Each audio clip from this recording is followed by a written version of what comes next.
Good morning, student. Yes, beta. As you all know, we were doing the concept of poverty of Indian economic development. Continuation of the same chapter. Our today's topic is causes of poverty in India and measures to remove poverty in India. हम poverty के बारे में बात कर रहे थे, poverty के बारे में पढ़ रहे थे. हमने poverty के बारे में पढ़ा कि poverty होती क्या है, हमने poverty लाइन को डिस्कस किया. उसके बाद हमने बात की थी कि जो poverty है उसके क्या क्या इफेक्ट होते हैं किसी भी इकोनॉमी के ऊपर.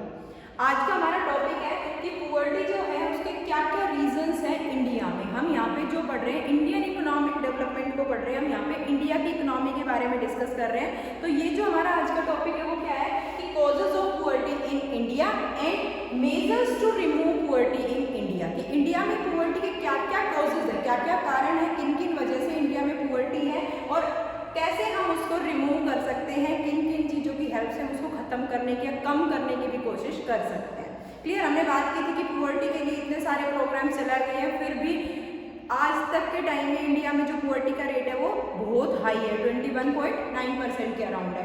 अब देखिए जैसे ही हम कॉजेज ऑफ poverty के बारे में बात करते हैं, सबसे पहला कॉज हमारे सामने आता है स्लो इकोनॉमिक ग्रोथ रेट. कि हमारे यहाँ पे जो इकोनॉमिक ग्रोथ रेट है वो बहुत ही स्लो है. हमारा जो जीडीपी है, अगर हम जीडीपी की बात करते हैं तो जीडीपी का जो ग्रोथ रेट है वो अराउंड 4.1% पर एनम है, जबकि हमारी पॉपुलेशन की जो ग्रोथ रेट है वो हमारा 1.7% के अराउंड है. तो इस वजह से क्या होता है कि ग्रोथ रेट कम होने की वजह से हमारे यहाँ के लोगों की जो परचेजिंग पावर है वो कम होती जाती है. क्योंकि जीडीपी अगर कम है तो ऑब्वियस सी बात है, जीडीपी अगर कम रेट से बढ़ रहा है तो उससे हमारा पर कैपिटा इनकम भी कम होगा, और पर कैपिटा इनकम जब इनकम कम होगी तो लोगों के पास जो परचेजिंग पावर है वो भी कम होगी. क्योंकि वो जैसे ही इनकम कम होने का डायरेक्टली किसके साथ होता है, पुअर्टी के साथ है. तो जो हमारी कंट्री की स्लो इकोनॉमिक ग्रोथ है वो हमारी कंट्री में पुअर्टी का एक मेन कारण है, मेन रीजन है. क्योंकि पॉपुलेशन को देखते हुए, अगर हम पॉपुलेशन की बात करते हैं, हमारे यहाँ पे अराउंड 135 करोड़ की पॉपुलेशन है, तो उसको देखते हुए हमारे जो जीडीपी का ग्रोथ रेट है, जो इकोनॉमिक ग्रोथ रेट है वो हमारा बहुत ही स्लो है, बहुत ही कम है, जिस वजह से हमारे यहाँ पे जो पुअर्टी है वो ज्यादा है. क्लियर है. Come to the next point is increase in population. Population हमारी लगातार बढ़ रही है, इसलिए हम वर्ड यूज करते हैं पॉपुलेशन एक्सप्लोजन. की पॉपुलेशन जो है वो हमारी बहुत हाई ग्रोथ रेट के साथ बढ़ रही है, जिसकी वजह से क्या होता है कि पॉपुलेशन ज़्यादा है और जो हमारा प्रोडक्शन कैपेसिटी है वो उतना ज़्यादा नहीं हम कर पाते हैं. तो जिससे क्या होता है एक्सेस डिमांड की कंडीशन आती है. प्रोडक्शन कम है, सप्लाई कम है, डिमांड ज़्यादा है क्योंकि लोग ज़्यादा है हमारी कंट्री में. तो एक्सेस डिमांड आता है तो उससे क्या होता है कि जो रिचर सेक्शन है उन पे कोई इफेक्ट नहीं पड़ता, पर पुअर सेक्शन को जो supply of goods and services है वो नहीं हो पाते एंड उनको क्या फेस करना पड़ता है, पुअर्टी को फेस करना पड़ता है. Then next one is exploitation under British rule. आप सबने देखा था कि इंडिया को पहले क्या कहते थे, गोल्डन बर्ड, सोने की चिड़िया. तो जैसे ही ब्रिटिशर्स यहाँ पे आए रूल करने के लिए तो उन्होंने धीरे धीरे इंडिया क्या कर दिया, एक्सप्लॉइटेशन कर दिया, इंडिया को खाली कर दिया. तो वो जो एक्सप्लॉइटेशन उस दौरान हुआ था और जैसे ही 1947 में ब्रिटिशर्स यहाँ से गए थे तो उसके बाद इंडिया की जो इकोनॉमी तो पूरी तरह से ड्रेन हो चुकी थी, पूरी तरह से खाली हो चुकी थी. तो जैसे हमने उसकी रिकवरी करी तो उस रिकवरी को करने में हमारा बहुत सारा टाइम लग गया और इस वजह से हमारी कंट्री में क्या आ गई थी, पुअर्टी आ गई थी, क्योंकि हमारे पास कुछ भी नहीं था.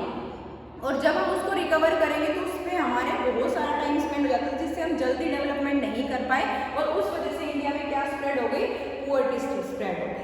Then next one is increase in unemployment. बढ़ती हुई बेरोजगारी जो है वो इंडिया में एक मेन रीजन है पुअर्टी का.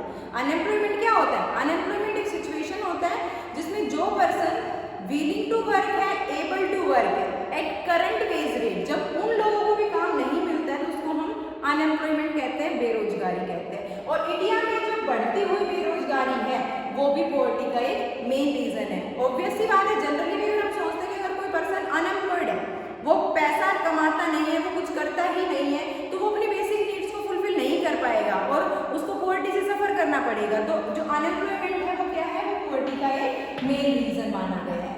Next one is backwardness of Indian agriculture. जो इंडिया की एग्रीकल्चर है वो कैसी है, बैकवर्ड है. आज भी इंडिया में इरिगेशन फैसिलिटीज प्रॉपर नहीं है कई सारे स्टेट्स में.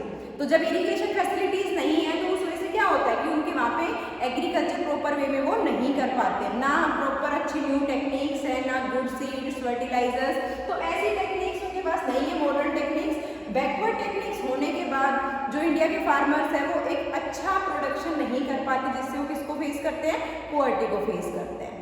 Next one is inflation. What is inflation?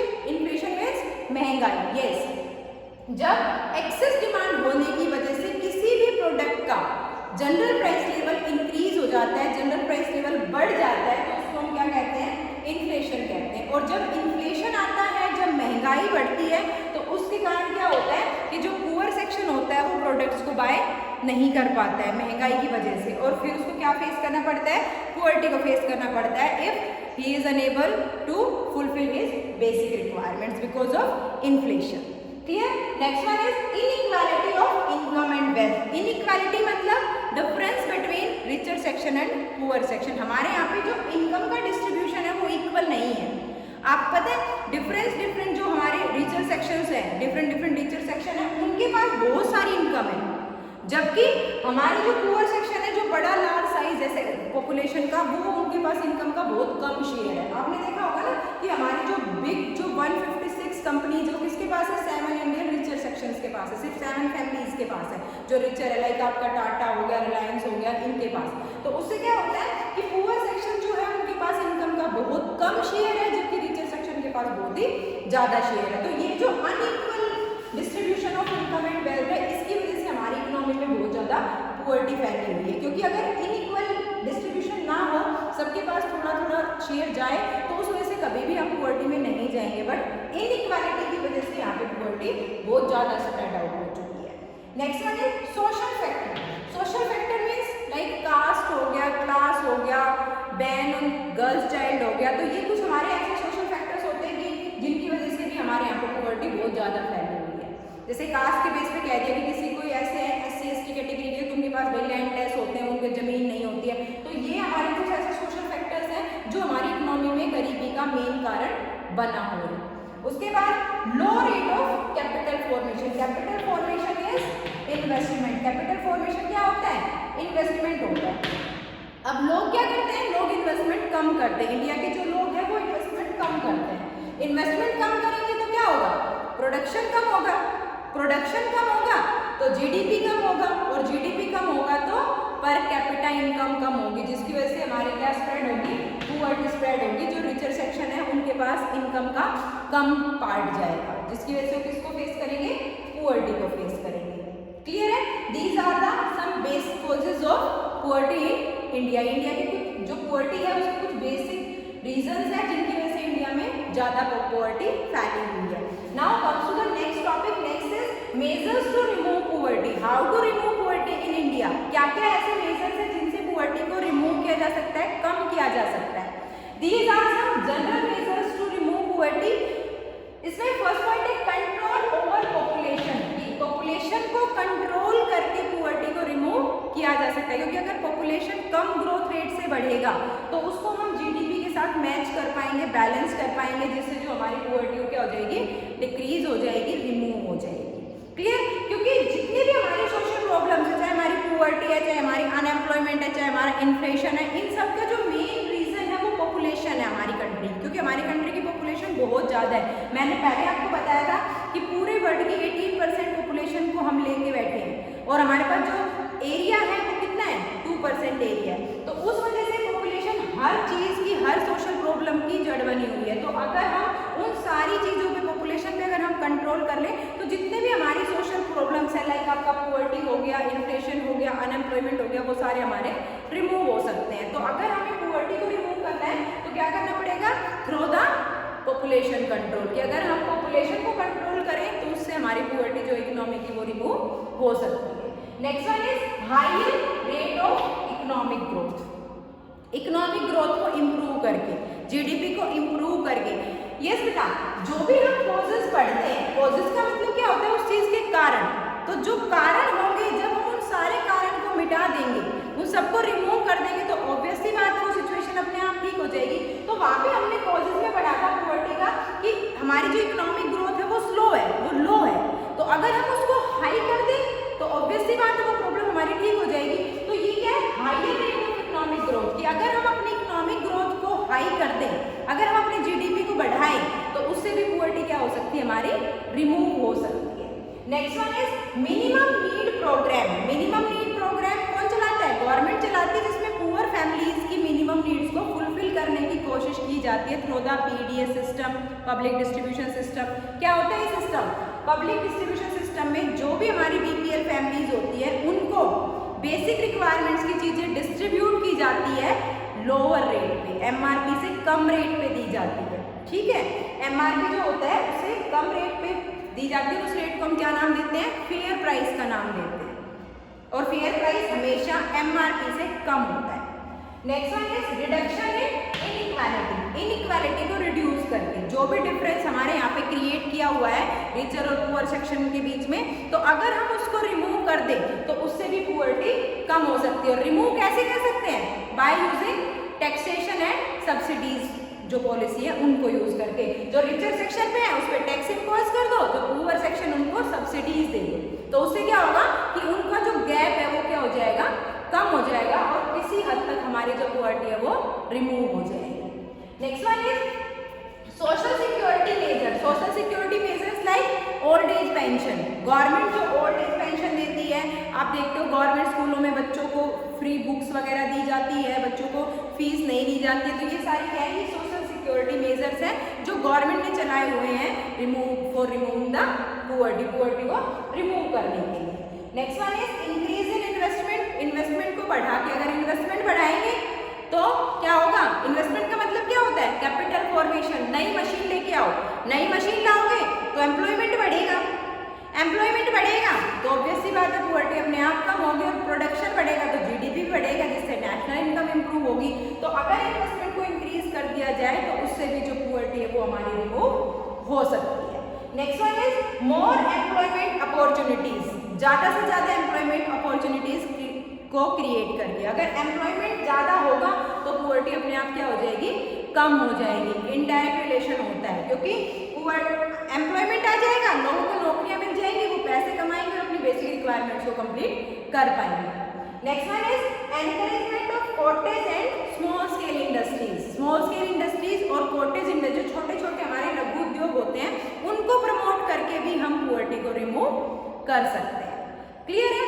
These are the some measures to remove poverty in India. जो भी कॉजेज है, कारण जो भी होंगे, कारण को अगर हम करेक्ट कर दें, कारण को अगर हम ठीक कर दें, तो कारण के ठीक होते ही हमारी वो जो सोशल प्रॉब्लम होती है वो हमारी खत्म हो जाती है। Clear? These are the some general topics. After that our next topic is some basic measures to remove poverty by the government. Government ने भी अपनी तरफ से कुछ मेजर्स चलाए हुए हैं पुअर्टी को रिमूव करने के लिए। ये तो क्या हमारे जनरल मेजर, जो हमारी जनरल हम देखते हैं हमारी पॉपुलेशन के, हमारे कंट्री के आसपास में, उसके साथ साथ कुछ मेजर्स ऐसे भी हैं, कुछ योजनाएं ऐसी भी हैं जो हमारी सरकार ने चलाई हुई है। तो सरकार ने उन योजनाओं को क्यों चलाया गया है? ताकि इकोनॉमी में से पुअर्टी को रिमूव किया जा सके। लाइक सबसे पहले हम बात करते हैं मनरेगा के बारे में। सबने पढ़ा होगा मनरेगा, 10th का टॉपिक है MNREGA. Mahatma Gandhi National Employment Guarantee Act, MNREGA. क्या बोला मैंने सबसे पहले? MNREGA. Clear?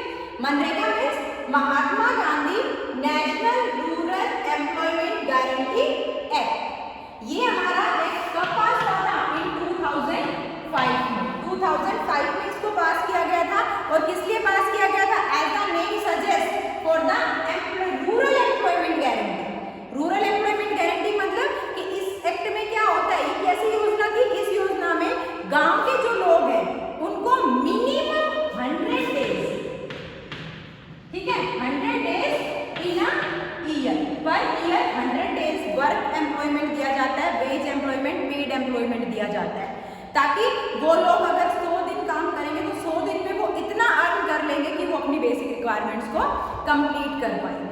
This is your MNREGA. MNREGA में क्या होता है? मनरेगा में जो भी हमारे एम्प्लॉय, जो भी हमारे रूरल जो भी लोग होते हैं, उनको क्या कहते हैं? उनको एक जॉब कार्ड इशू किया जाता है। क्लियर? जॉब कार्ड इशू करने के 15 दिन के अंदर अंदर उसको काम दे दिया जाता है। अगर 15 दिन के अंदर उसको काम गवर्नमेंट नहीं देती है तो क्या करते हैं? वो गवर्नमेंट के अगेंस्ट कंज्यूमर कोर्ट में जा सकते हैं, फिर गवर्नमेंट उनको क्या पे करेगी, अनएम्प्लॉयमेंट अलाउंस पे करेगी। क्लियर है? MNREGA Mahatma Gandhi National Rural employment Guarantee Act और कब पास हुआ था, 2005 में। और इसके अकॉर्डिंग हर एक वो पर्सन रूरल एरिया का जो अनेबल है अपनी नीड्स को फुलफिल करने के लिए, उसको minimum 100 days veg employment provide कराया जाएगा पर ईयर, और उसके लिए उसको एक जॉब कार्ड दिया जाएगा, और जॉब कार्ड देने के विदिन 15 डेज उसको काम दे दिया जाएगा। अगर उसको 15 दिनों तक काम नहीं मिलता है तो वो कंज्यूमर कोर्ट में अनएम्प्लॉयमेंट अलाउंस के लिए अप्लाई कर सकता है, उसको फिर बेरोजगारी भत्ता गवर्नमेंट प्रोवाइड कराएगी। This is your MNREGA. ये सोशल सिक्योरिटी स्कीम है जो गवर्नमेंट ने चलाई थी इकोनॉमी में से पॉवर्टी को रिमूव करने के लिए। नाउ सेकंड वन इज स्वर्ण जयंती। स्वर्ण जयंती ग्राम स्वरोजगार योजना। स्वर्ण जयंती ग्राम स्वरोजगार योजना। क्लियर? ये कौन सी योजना थी? इस योजना के अकॉर्डिंग नाम सजेस्ट कर रहा है स्वर्ण जयंती ग्राम स्वरोजगार योजना। ग्राम वर्ड यूज हो रहा है। ग्राम मतलब क्या होता है? गांव होता है। गांव के लिए लोगों के लिए स्वरोजगार, स्वरोजगार का मतलब क्या होता है? Self employment. Self employment arrange करना, उनको वो सारी चीजें प्रोवाइड कराना जिससे वो अपना कोई भी बिजनेस, कोई भी काम अपना शुरू कर पाए। तो ये जो हमारी योजना थी, ये गवर्नमेंट ने कब स्टार्ट की थी? 1 अप्रैल 1999 में स्टार्ट। क्लियर है? इसकी जो डेट है वो क्या है? 1 अप्रैल 1999। और इस योजना में गवर्नमेंट ने क्या किया था कि जो भी गांव के लोग ऐसे हैं जिनको अपना कोई भी सेल्फ एम्प्लॉयमेंट आता है, कोई भी अपना खुद का काम आता है, तो गवर्नमेंट ने उनकी मदद की ताकि वो अपना खुद का कोई भी काम शुरू कर सके। लाइक कोई भी लेडी है, लेडी को कोई भी पार्लर का काम आता है, तो गवर्नमेंट ने उसकी मदद की कि उसकी शॉप लगवाए, उसकी शॉप के लिए जो भी इंस्ट्रूमेंट उसको चाहिए वो सारे अरेंज कराए। तो इसमें गवर्नमेंट उनको फाइनेंशियली हेल्प करती थी ताकि वो अपना कोई भी किसी भी टाइप का जो काम है वो शुरू कर सके। ये थी हमारी स्वर्ण जयंती ग्राम स्वरोजगार योजना। नेक्स्ट इज स्वर्ण जयंती शहर। यहाँ पे हमारी ग्राम स्वरोजगार योजना थी, ये कौन सी है? शहर स्वरोजगार योजना। शहर का मतलब क्या होता है? शहरी रोजगार योजना। शहरी रोजगार मतलब ऐसी योजना जो शहरों के लोगों के लिए है। शहरों में जो भी लोग अनएम्प्लॉयड है, जो भी लोग बेरोजगार हैं, उनके लिए सरकार ने एक योजना चलाई, और सरकार ने ये योजना कब चलाई? 1 दिसंबर 1997। क्लियर है? कब चलाई थी? 1 दिसंबर 1997 में। और ये किनके लिए थी? शहरों के लिए थी। शहरों के जो अनएम्प्लॉयड थे, शहरों के जो बेरोजगार थे, उनके लिए थी। और गवर्नमेंट ने इसमें क्या किया? गवर्नमेंट ने उनको कुछ को स्वरोजगार दिलाया और कुछ को किसी दूसरे के पास रोजगार की अपॉर्चुनिटी प्रोवाइड कराई, ताकि जो भी शहर के लोग बेरोजगार हैं उनको कम से कम रोजगार मिल सके। क्लियर? ये सारे जो योजनाएं गवर्नमेंट ने चलाई थी, इन सारी योजनाओं को चलाने का गवर्नमेंट का पर्पज एक ही था कि लोगों को एम्प्लॉयमेंट प्रोवाइड कराना, और एम्प्लॉयमेंट प्रोवाइड करवाने के साथ साथ उनकी इनकम लेवल को बढ़ाना, ताकि जो भी लोग अपनी मिनिमम रिक्वायरमेंट्स को कंप्लीट नहीं कर पा रहे हैं उनकी रिक्वायरमेंट्स पूरी हो जाए। Clear? Next one is national rural livelihood mission. National rural livelihood mission, इसको गवर्नमेंट ने कब स्टार्ट किया? 25 जून 2010 में। कब स्टार्ट किया? 24 जून 2010 में। और उस टाइम में हमारी इकोनॉमी में कौन सा था? 12th 5-year प्लान रनिंग में था। ठीक है? 12th 5-year प्लान हमारा रनिंग में था, और इसका जो मेन रीजन था, इसको चलाने का जो मेन ऑब्जेक्टिव था वो क्या था कि जितने भी हमारे 5-year प्लान के दौरान जो भी कमियां पाई जा रही थी, उन सारी कमियों को दूर करना, और उन सारी कमियों को दूर करके इकोनॉमी में से जो भी सोशल प्रॉब्लम्स है, पॉवर्टी है, इन्फ्लेशन है, एम्प्लॉयमेंट है, अनएम्प्लॉयमेंट है, उन सबको दूर कर देना।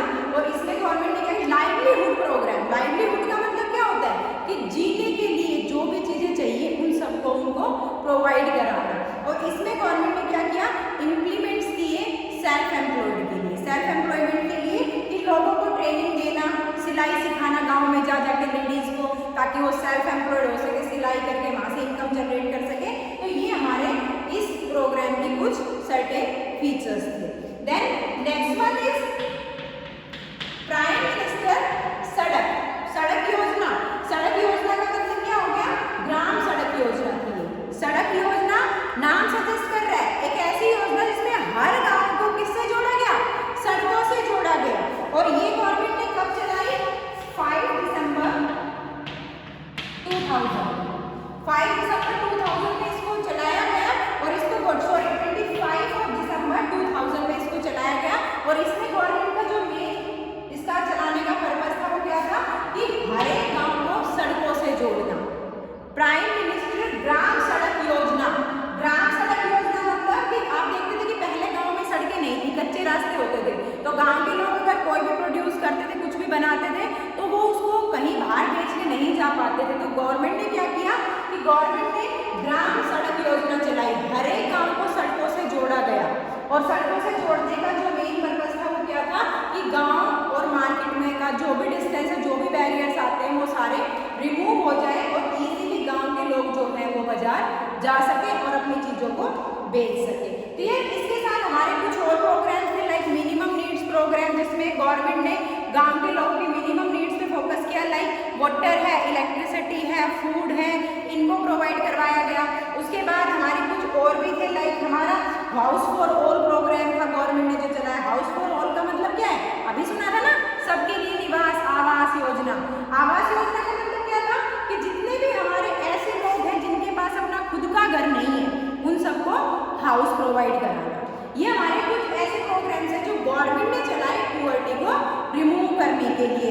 बट जब इन सबको देखा गया, चेक किया गया, इनसे फीडबैक लिया गया, तो यहाँ पे जो फीडबैक आया वो उतना नहीं आ पाया जितना हम इनसे फीडबैक लेना चाहते थे। और उसके हमारे कुछ रीजंस थे। रीजंस लाइक हमारी इकोनॉमी में क्या है? बहुत ज़्यादा डिसऑनेस्टी है, बेईमानी है। लोग क्या थे कि इन प्रोग्राम्स का बेनिफिट वो लोग ज़्यादा नहीं ले पाए जिन लोगों के लिए मेनली प्रोग्राम्स चलाए गए थे। इनके जो बेनिफिट्स थे वो उन लोगों को ज़्यादा गए जो इनके लिए जिनके लिए ये बने भी नहीं थे। पिल फ्रेज है, ब्रोकर्स है, तो हमारे प्लान्स या योजनाएं जो भी चलाई गई थी, तो उनका वो रिजल्ट हमारे सामने नहीं आ पाया जितना रिजल्ट गवर्नमेंट इससे चाहती थी। क्योंकि इसमें क्या होता है कि जहाँ जान पहचान होती है, अब ये चलाए तो गए थे बीपीएल फैमिलीज के लिए, बट बहुत सारी फैमिलीज ऐसी भी हैं इंडिया में जो बीपीएल में नहीं आती है और फिर भी वो सारी योजनाओं के बेनिफिट लेते हैं। तो इसका रीजन क्या है कि हमारे यहाँ के जो सीनियर्स है वो प्रॉपर वर्क नहीं करते हैं। जो भी इन कामों में जो इन्वॉल्व है गवर्नमेंट एम्प्लॉइज है, वो इनके में प्रॉपर वर्क या प्रॉपर ध्यान नहीं रखते, जिनकी वजह से ये जो प्रोग्राम है ये हमारे उतना फेवरेबल रिजल्ट नहीं दे पा रहे हैं जितना कि हम इनसे चाहते हैं। क्लियर है? This is all over about the poverty. Okay, thank you बेटा।